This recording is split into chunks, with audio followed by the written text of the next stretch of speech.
Welcome to B-Movie Banter, guys. Silent Night, Deadly Night, Scream Factory, and Silent Night, Deadly Night Part 2, which everybody makes fun of.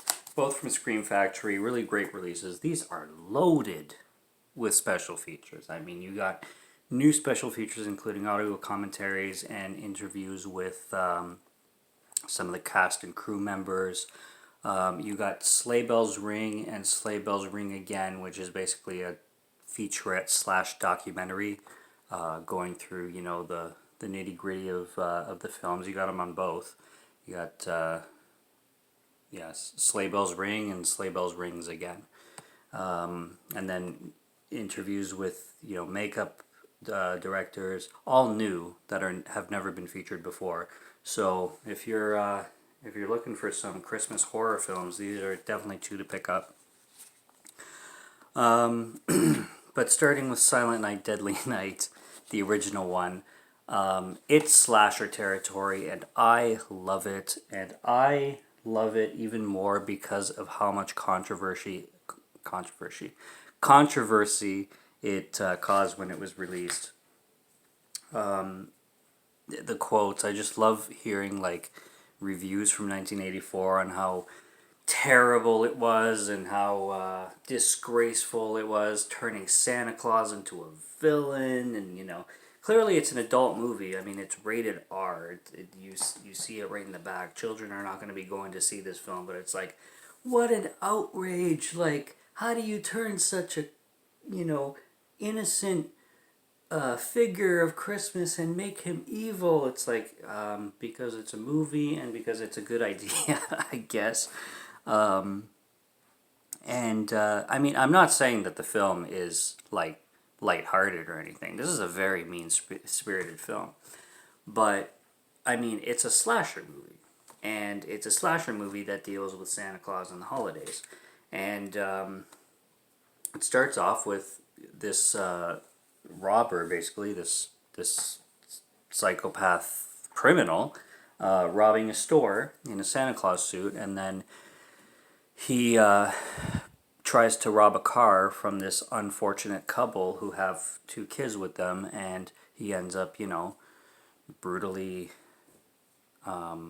forcing himself onto the woman and killing the dad, and the young son, who's probably like 7 or 8 at the time, witnesses all of this. So it's a brutal scene.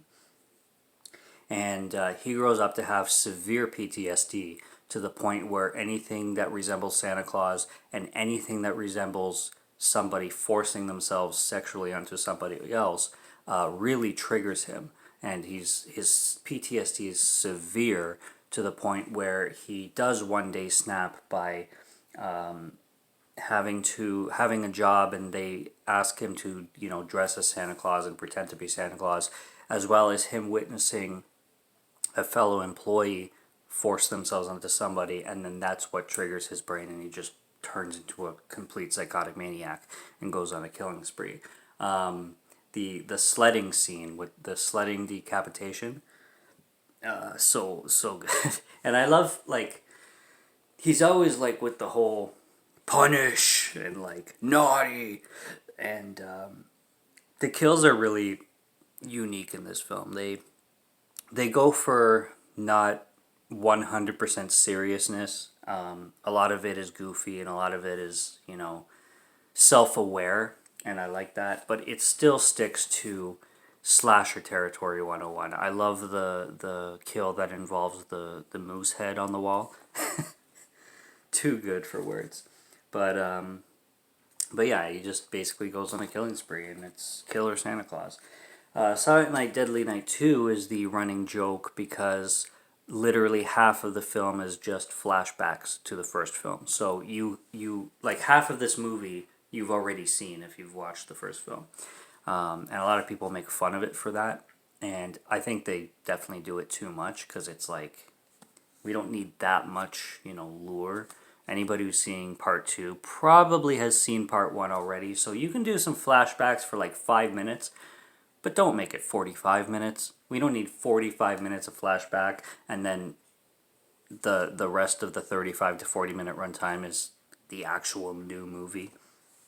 But regardless, this one is just about Billy's brother from the first one. Billy was the psychotic killer in the first one, and Ricky is his brother in the second one.